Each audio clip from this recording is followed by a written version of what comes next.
Hi, I'm Tim Roble, and welcome to another episode of Adventure Athlete. Working on the Humvee Hilo camper and making some progress. So let's talk about the build right now. So I got seat heights set, and what I did was I utilized the lower seat base from the Humvee and took off the upper wedge. And these seats I got off of Amazon. There'll be a link down in the description to my store of pretty much all the components that went into building this.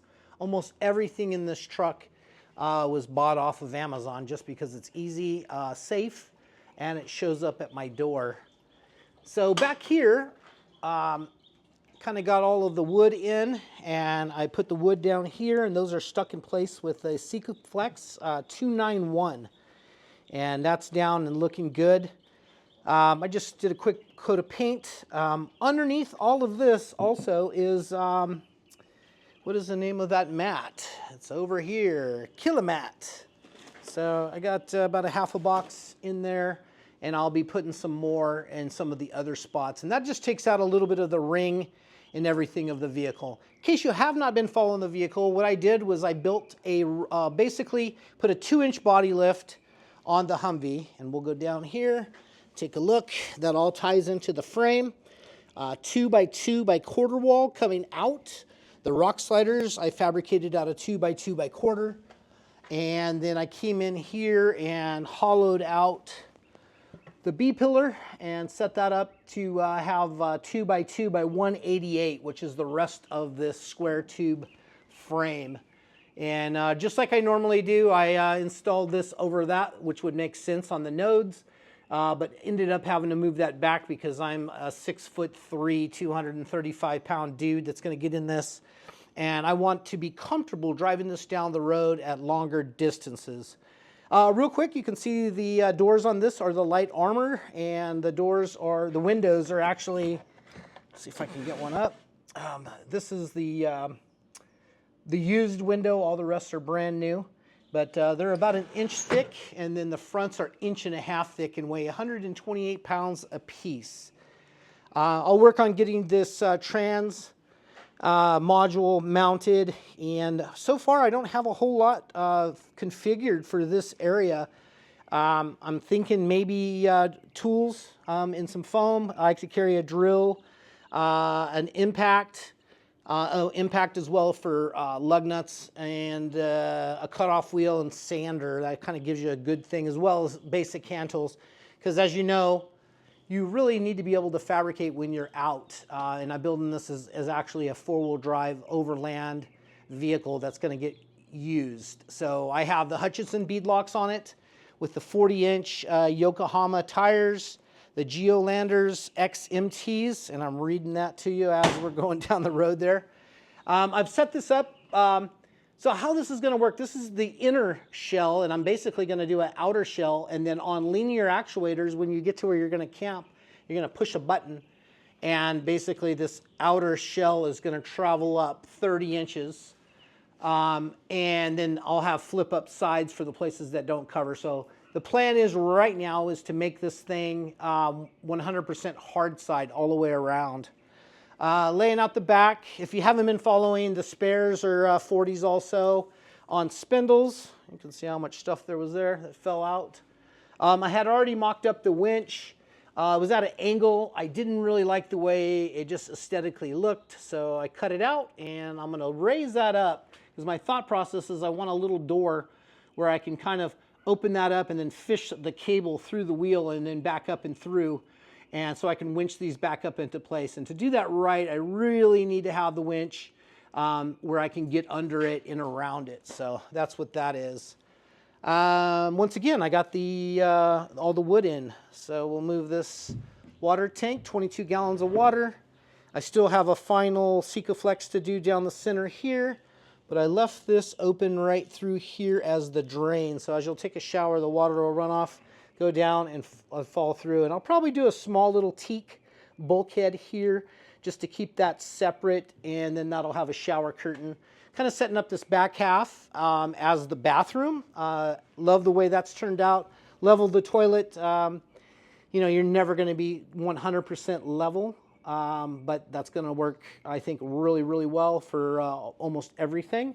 Thought process right now on the water tank is I have room down low here, and I thought about fabbing it up down underneath. What I don't like about that scenario, see if I can look at you guys, is it's basically outside. I'll insulate it and it'll be sheeted, but it's outside. So at some point in 22 degrees, 28 degrees, somewhere in that region, it'll probably won't have enough parasitic heat to travel down, or heat travels up, but enough parasitic heat to keep that from freezing, which always sucks. So that's why I've always went with a water tank inside. But being that this is a four-wheel drive vehicle that I want to actually go out and wheel, Moab, Mojave Trail, just do some real type challenges with this, I want to keep the center of gravity low in that. That being said, bed's going to be right here and go forward all the way up to the seat, so that'll cover that area there. You can see where I have that taped off, fabrication trick. You start laying out tape and seeing where you're going to put stuff. So that's going to be set up for the harnesses to come through. I think I have one of those out right here. These are the same harnesses that were in my Can-Am X3 XRC that I absolutely love. They're on an inertia reel that makes them super cool. Got to figure out how to fish all of this through this little hole. I didn't think about that. So if you're going to order seats, think about the size of the hole for the type of belt you're going to put in it. But somebody put this together, so that didn't go in first. So I'll probably take a heat gun and heat all of this up, collapse it on itself, pull it out, and then open it up, run the harnesses through, and then reinstall that on the thin part of the belt. But my thought processes for the truck is to come in, sit in here, and then if the ramp is up and it's cold weather conditions, that'll just have a nice transition and crawl through there. Passenger seat set up as well as I can get it for what it is. I'm 6'3" once again, and I can sit in it and have total comfortable. And that's kind of what I set it up for, because I know if I set it up for me to be comfortable, my wife will, and she's 5'1". Let's see, we'll move to the other side. You can see this is kind of going to be the location for the oven and the sink. And then right on the other side of that is going to be the Snowmaster up above all of the 900 watts of lithium ion phosphate battery. Excuse me there. Super stoked with packaging. One of the things I really enjoy about this type of journey is the packaging piece, because no matter how big Oscar Mike, 28 feet, there's not a wasted square inch in that thing. There's not a wasted square inch in this either. So went big on batteries because I just got my Electric Motion Escape XR. Super stoked with that. I'll be leaving tomorrow in Oscar Mike to go out to the desert. For those of you that don't know, Oscar Mike is my expedition truck. So I'm going to be doing some more videos there, testing that, and doing some cool drone footage and GoPro of that. Back to the Humvee. 300 amp hours a piece, lithium ion phosphate. I'm going to package this Ames controller, of course, a little higher. This is just a mock-up right now, so it won't be sitting on the batteries. There will be a crossover that goes across the batteries and holds those in place. I'm thinking I'll do the charge controller low also. And then the refrigerator is going to come across here, which is the Snowmaster Expedition Series, which I happen to believe is the best refrigerator that I have used. And I've used quite a few of the brands, and really nothing beats the quality and the thickness and the coolness and the amp draw on this. My little GMC Canyon adventure truck sold yesterday to a really neat client.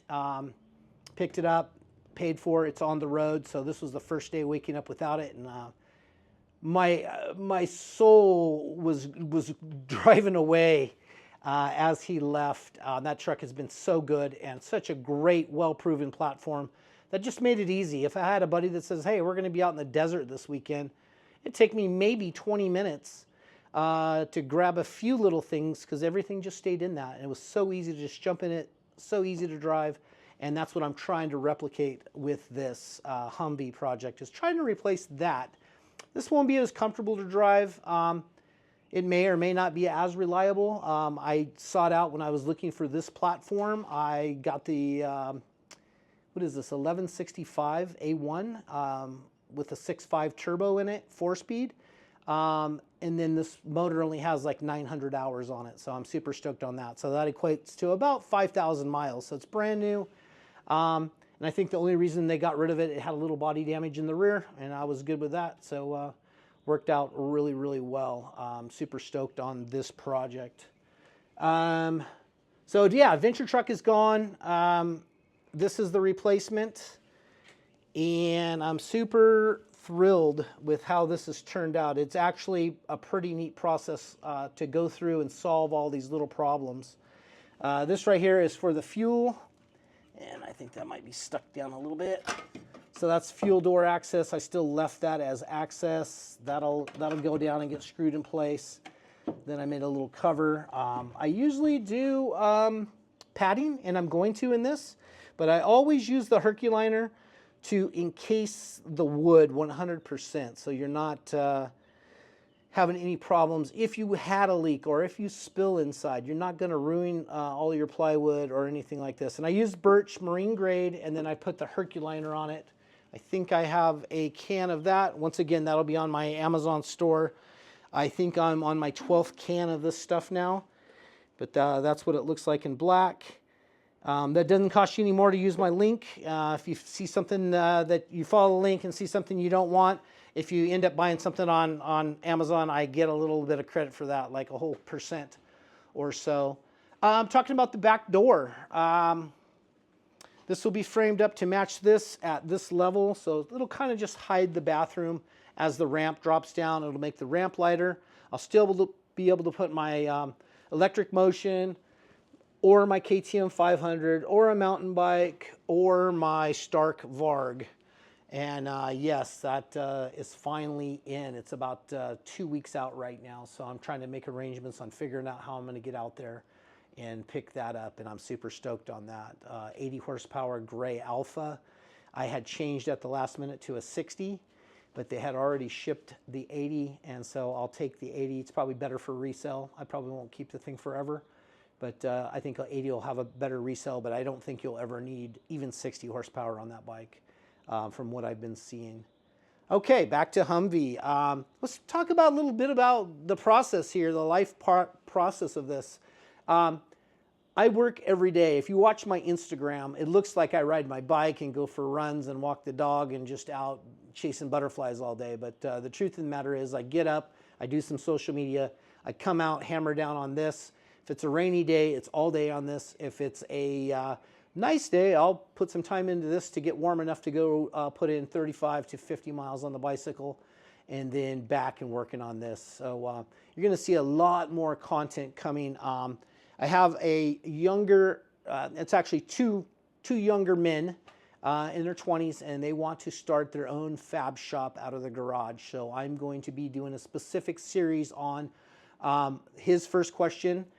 Steven, his first question is, if I have $1,000 to spend, and I've already consulted with him and he's already getting stuff in, what would you buy in your fab shop for $1,000 to get you going? And that's a tough one to break, but I always steer people towards the Everlast product.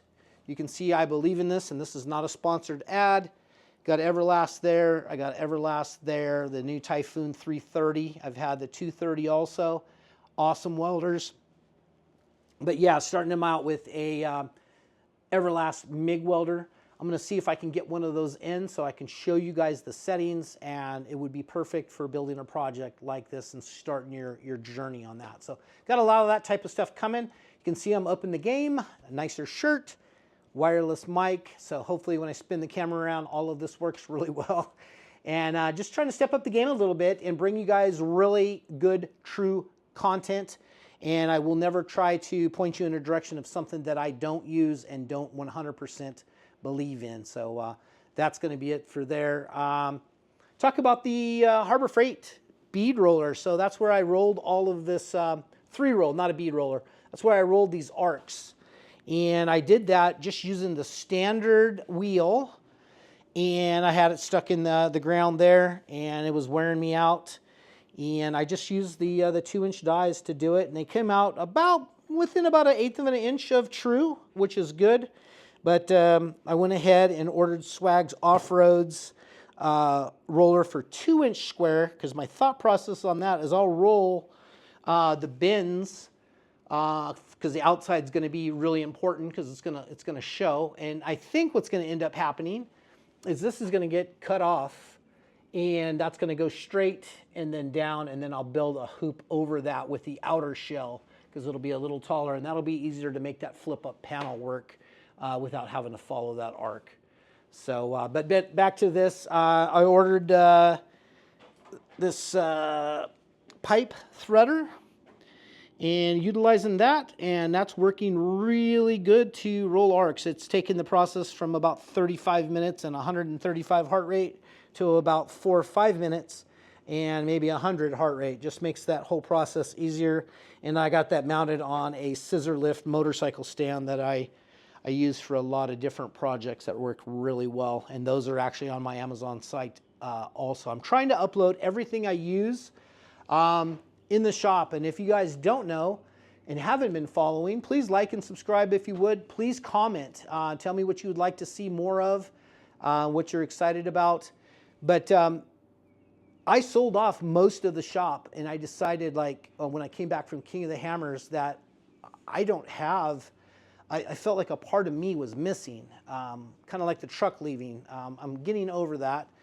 But with inside the shop, I felt like I had this Arc Droid, not sponsored by Arc Droid, not sponsored by Everlast, but I had the Arc Droid and the 60 plasma cutter and had that set up. And I sold that to two young men that were starting a fab shop in their garage. They just wanted something that was set up and ran. I made I basically came out even on that. And I decided I couldn't live without that. And it's not even set up yet, but that makes things so nice for a garage fabricator to be able to draw apart and cut it out in just minutes. And I got other videos on my channel on how I did that and how I set up the unit. And I'll probably end up doing another one on this because this is their X2 that allows you to slide this trolley and make longer cuts, which I'll probably use for like an Adventure Athlete logo. Also got a computer in here that I replaced. It's in there somewhere, the ThinkPad, and that's got Fusion 360 loaded up on it.